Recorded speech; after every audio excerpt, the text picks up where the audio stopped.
Nesses últimos dias aconteceu algo difícil de entender para muita gente. Se a gente pegar o IFIX aqui nos últimos 5 dias, ele vem caindo. Nos últimos 30 dias caindo, nos últimos 6 meses caindo, no ano de 2024 caindo. Só que na última semana, logo depois que a Selic subiu, o que aconteceu com o índice? O índice IFIX subiu também. Vendo isso aqui, muita gente já se questionou. Será que a gente bateu no fundo do poço dos fundos imobiliários, cara? Será que o mercado já precificou totalmente a queda dos FIIs? Será que daqui para frente agora o mercado ele vai andar de lado e não vai cair mais? Eu tenho uma opinião muito sincera sobre isso e nesse vídeo aqui eu separei 5 armadilhas para você tomar cuidado nesse momento com a queda dos fundos imobiliários. Só que a gente vai trocar uma ideia aqui para entender, será que a gente já chegou no fundo do poço ou será que esse aumento do IFIX é só um voo de galinha? Comenta aqui qual a sua opinião, só que a gente vai conversar um pouco mais sobre isso e entender exatamente por que os fundos imobiliários estão caindo e o que está acontecendo que agora que a Selic subiu, o IFIX voltou a subir também. 2 pontos para a gente levar em consideração aqui para começar a falar desse assunto. Primeiro é que o mercado se precifica. Eu tô sempre falando isso aqui para vocês, né? Se todos os meios de comunicação, analista, jornal, mídia, boletim foco, se todo mundo já está apontando que a Selic vai subir, automaticamente no outro dia os fundos imobiliários já estão caindo. Então a queda ela vem antes do fato realmente acontecer e às vezes ela também para de cair antes do mercado conseguir aproveitar. Isso aí acontece em tudo. Você pode pegar o Ibovespa, você pode pegar ETFs internacionais, você pode pegar índices que estão no mundo todo. O mercado ele sempre se precifica, porque no mesmo momento que você está olhando os índices, tem muita gente olhando também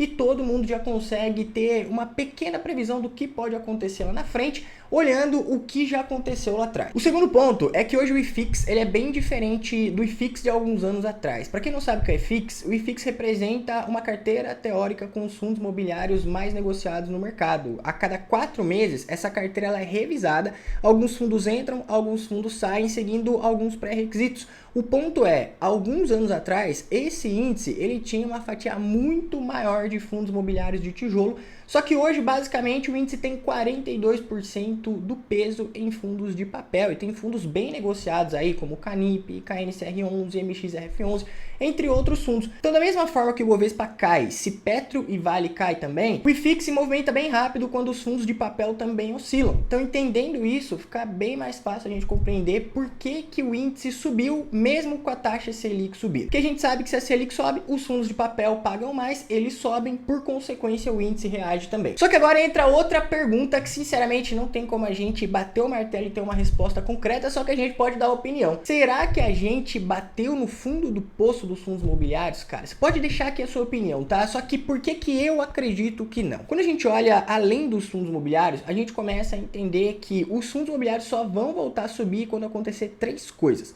Os juros caírem, a economia real voltar a se aquecer de forma sadia e o segmento dos fundos imobiliários voltar a crescer recebendo mais investimentos. No momento, não está acontecendo nenhuma coisa nem outra de forma tão relevante. O último boletim Focus subiu a projeção da inflação para 4,59% acima do teto da meta e isso aí foi uma alta consecutiva pela 5ª vez. Isso aí mostra que, com base na opinião de 100 instituições que formam a opinião do boletim Focus, o mercado não está apostando em uma melhora da inflação, não. E se a inflação sobe, a Selic não pode diminuir. Se a Selic não diminui, o segmento imobiliário recebe menos investimentos, por consequência, os fundos imobiliários também caem. Então, não dá para a gente ficar emocionado somente achando que as coisas vão melhorar. E eu ainda acho que os fundos imobiliários podem cair mais um pouco, mas como eu deixo claro aqui nos meus vídeos, deixa a sua opinião aqui embaixo para eu entender de que forma você pensa ou se você pensa de outro jeito. Já falamos aqui por que os fundos imobiliários estão caindo, já entendemos por que, na minha opinião, os fundos imobiliários podem cair mais um pouco, só que o terceiro ponto aqui é que a gente não pode esquecer, é aquilo que eu comentei no começo com vocês, o mercado ele também se antecipa, então por mais que a gente faça previsões, olhe taxa futura, olhe taxa passada, vê o que o mercado já fez, o que pode fazer, a gente nunca vai conseguir acertar exatamente o que está acontecendo com o mercado. Então, além do índice FIX, a gente percebeu que vários fundos de tijolo, eles já deram uma subidinha logo após esse aumento da Selic. O próprio XPML11 subiu 1,10% logo depois que a Selic subiu. O HGLG11 subiu 0,73% e o BTLG11 subiu 1,23%.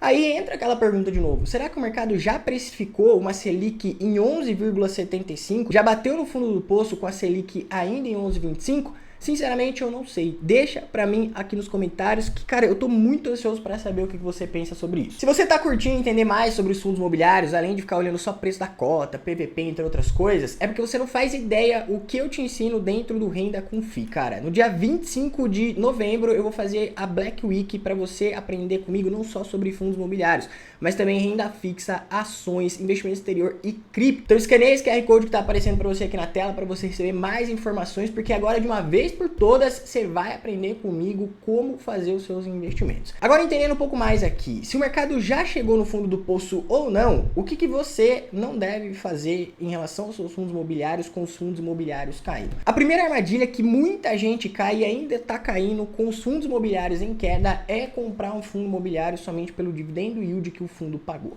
Toda vez que você compra um fundo somente pelo dividend yield, você está olhando para o que o fundo já pagou. E isso não quer dizer que ele vai continuar pagando lá na frente. Não quer dizer que ele vai continuar pagando o mesmo dividend yield só porque você olhou lá no Investidor 10 ou outros sites que o fundo pagou 10, 11, 12%. Tem muita gente que olha o dividend yield de um fundo que ele só está pagando aquele dividendo porque ele tem um não recorrente que ele está pagando, às vezes, por causa da venda de um imóvel. Às vezes o fundo vendeu um imóvel ano passado, está recebendo a parcela nesse ano, o dividend yield dele fica maior, só que daqui 3, 6 meses, no máximo um ano, o fundo para de receber e o dividendo dele volta ao normal. Você que me acompanha aqui, você tem que saber e não ficar emocionado com fundo de tijolo pagando acima aí de 8, 9, 10%. Se acontecer, muito bom.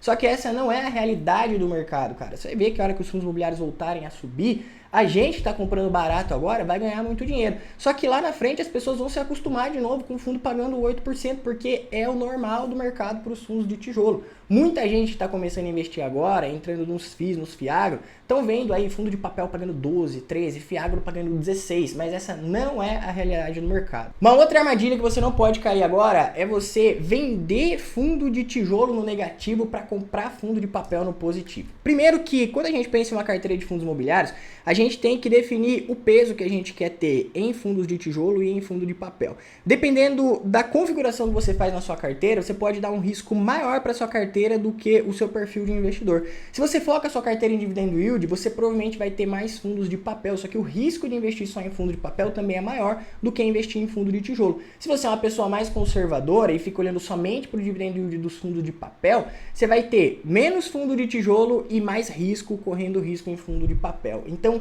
antes de você olhar para o dividend yield e você ficar pensando em vender fundo de tijolo para comprar fundo de papel, defina antes qual é a porcentagem que você quer ter para cada um dos tipos desses fundos. Não faz sentido nenhum você querer vender fundo de tijolo agora só porque está caindo e comprar fundo de papel, porque se você fizer isso, você vai estar sempre correndo do lado contrário da promoção. A hora agora é a hora de comprar fundo de tijolo mais barato para você aumentar um indicador que chama Yield and Cost. Eu explico isso aqui em detalhes dentro do Renda com FI e também em alguns vídeos aqui do canal, mas esse é o maior motivador de você comprar fundos imobiliários barato. Quanto mais barato você paga, maior é o dividendo que você recebe. E se você toda hora vende fundo no negativo para comprar fundo no positivo, você vai estar sempre correndo atrás das oportunidades do mercado. Outra armadilha, se achar que os fundos imobiliários vão se recuperar logo, cara. Eu tô vendo várias pessoas aí achando que agora em 2025 os fundos já vão começar a subir. Sinceramente, eu não acredito nisso e eu tô me baseando em tudo que a gente vê aí no mercado. Você viu que a opinião de 100 instituições estão apontando que a inflação vai continuar mais alta aí e vai passar um pouco da meta da inflação. Com isso, a taxa Selic provavelmente vai continuar subindo. A gente também tem outros pontos aí, né, questões do mercado, não só do Brasil, mas do mercado global. A gente tem os Estados Unidos abaixando juros, tem várias coisas que impactam na nossa economia. Nesse momento é hora de você colocar o pé no chão e pensar no longo prazo.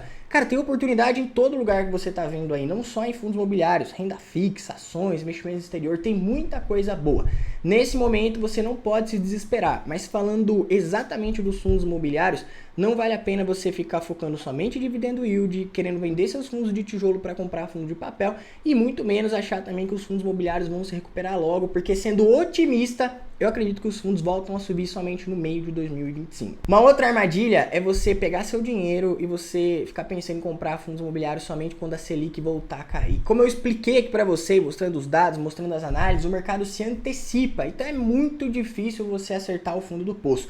Até se esse aqui for o fundo do poço, é difícil a gente saber, não tem como a gente bater o martelo e falar, não, esse aqui é o melhor momento, vamos comprar tudo que a gente tem aqui nesse momento, porque depois o mercado só vai subir. Não tem como fazer isso. Se você esperar a primeira notícia falando que a Selic vai cair para você comprar seus fundos imobiliários, a hora que você for comprar já vai estar caro. Então não caia nessa armadilha. Tem muita gente que já vendeu todos os fundos imobiliários, colocou o dinheiro na renda fixa para depois comprar os fundos imobiliários de novo. Eu não acho que essa é a melhor ideia. Tem vários estudos que comprovam que as pessoas que têm as melhores rentabilidades no médio e longo prazo são as pessoas que em momentos de crise elas estavam no mercado e estavam comprando cada vez mais barato. Então não acho que essa é a melhor opção. E por último, uma coisa que você não deve fazer é você ficar caindo aí no papinho de que não entende nada do mercado. Eu tô vendo muitas pessoas comparando o rendimento do HGLG11 com poupança, falando que não compensa investir em fundo imobiliário, que fundo imobiliário é a burrice da classe média. Cara, essas pessoas não entendem nada, e se você ficar aí atrás da opinião dessas pessoas para você fazer os seus investimentos, você nunca vai enriquecer. Então tem muita gente entrando recente agora nos fundos imobiliários. O fundo imobiliário começou a ficar cada vez mais popular a partir de 2017. Tem muita gente que tem aí 3 meses, 6 meses de fundos imobiliários, pegou os fundos imobiliários só caindo, e essas pessoas não entendem que essa é a melhor oportunidade. É óbvio que todo mundo quer comprar fundo imobiliário, quer comprar e ver o fundo subindo. Só que nesse momento você está comprando e está vendo o fundo descendo. Ou seja, você está na oportunidade de comprar cada vez mais barato. Você só precisa saber o que você está fazendo. Só que aí, se você se deixa levar pela opinião de qualquer pessoa aí que nunca ganhou dinheiro investindo, você vai estar sempre correndo atrás do mercado. E não vale a pena você deixar de investir somente ouvindo a opinião de outras pessoas. Esse é o melhor momento para você ganhar dinheiro com fundos imobiliários. É por isso que eu estou enchendo de vídeo aqui mostrando para você como investir e o que você deve fazer para aproveitar as melhores oportunidades do momento. Comenta aqui qual é a sua opinião. A gente chegou no fundo do poço ou ainda não? Para você continuar aprendendo sobre fundos imobiliários, assiste esse vídeo aqui para você entender como você deve fazer os seus aportes mensais com os fundos imobiliários caindo ou os fundos imobiliários subindo. Deixa a sua opinião aqui embaixo, te vejo no próximo vídeo.